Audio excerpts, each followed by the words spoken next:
Hey guys, so I wanted to talk about the crazy censorship going on in terms of the US bill that's coming around, the EU deciding what's allowed on Twitter versus what's not, and the whole Steam situation. It is I mean, it's one of those things that whenever you used to talk about countries like China or like North Korea or all these countries where censorship is huge, we were all sitting there thinking, oh, it's never gonna happen to us. We're in freedom land.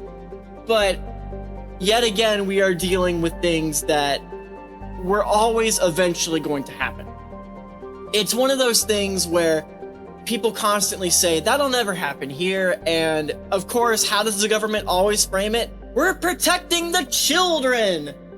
The children are so in need of protection because parents don't exist anymore. And I know I'm just harking on all the points that every content creator does, but like, I really do feel this way. When I saw the censorship on Steam, I was like, that ain't good.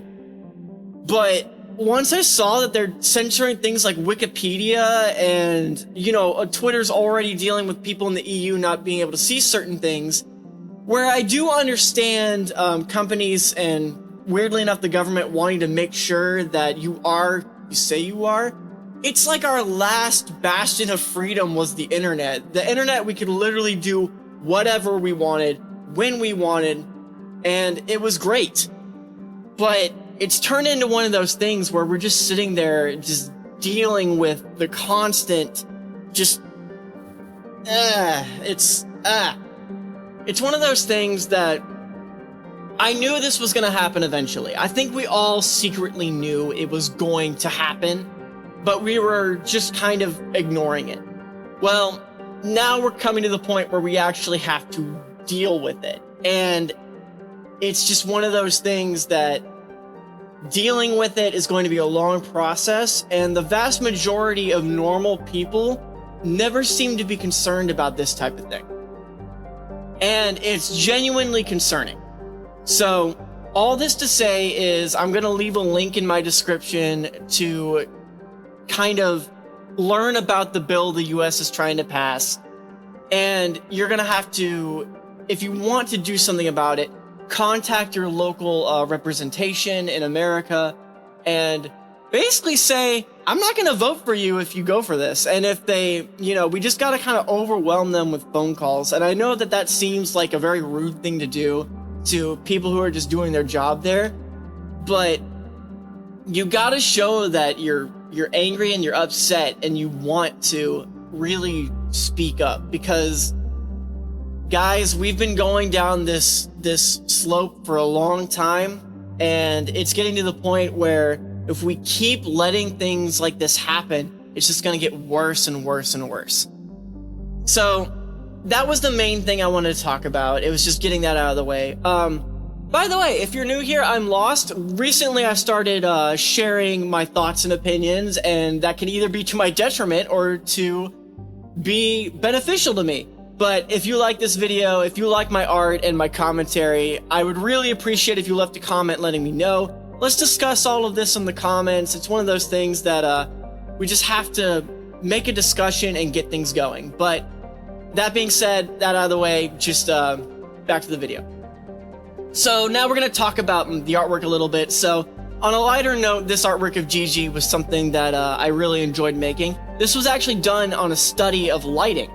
And the artwork that I used as a reference, I'm pretty sure it was AI, but the cool thing about referencing AI is you get to fix all of its problems while at the same time adding your own style to it. So I actually don't have a major problem with basically creating a version of another artwork. You see, as long as you are very open about the fact that that's what you're doing. A lot of people can borrow too much from an artwork and then not be honest about that. So it's one of those things that I would actually recommend that when you're learning, you learn from everything. Because in a weird way, AI gets a lot right, but it doesn't do everything properly. So it takes an artist's touch to learn from it and develop it into something that's uniquely you. And that's what I'm doing in this particular artwork. So we have GG from Hololive. If you've been following me for a while, you know that I really like VTubers. It's kind of my bread and butter. By the way, I just now noticed I've done this entire video so far in my scrubs. I'm actually going into work here pretty soon, but I wanted to record this video before I went into work. I actually got into kind of a debate with my boss about this whole censorship thing, and that was really stupid on my part, because it's like, that's not my job. That's not what I go to work for. So, and I'm one of those people that can get super heated and passionate about things. So I gotta be more careful about that. But anyway, you'll notice the lighting in this particular artwork is very harsh, and I kind of like that. I like the harshness of the lighting. I like the brights really overpowering the shadows, and we're gonna use things like add glow to make it shine even more later down the line. If you've been watching my work for a while, you know I have a very specific way that I do lighting, and it's kind of what I'm oddly enough known for online, is my lighting. And it's one of those things that I'm super proud of it, but also like kind of intimidated by people's praise when it comes to lighting, because personally I don't feel like I'm that spectacular with it. And that might just me being like scared of sounding arrogant, because if anyone knew me since like many years ago, I'm talking 10 years ago, I had a stupidly large ego and not enough skill to back up that ego. And it actually took somebody who I really admired and kind of guided me back to a place where I'm not a terrible person. And that person's name was Peter J. Casey, or Pika Petey online. He was an animator that I met at a convention about 10 years ago. And he kind of like, he was nice enough to kind of guide me and like help me become a better person. Lord knows my family tried. And I guess I just cared more about somebody who I looked up to in terms of their work to kind of guide me to a good place. And that's to say, sometimes your heroes can like really make you become a better person. And that's all I really wanted to say. If you enjoyed this video, thank you so much. Leave a like, comment, subscribe, hit the bell. You know the rigmarole. And with that, I will see you guys next time. All right, bye.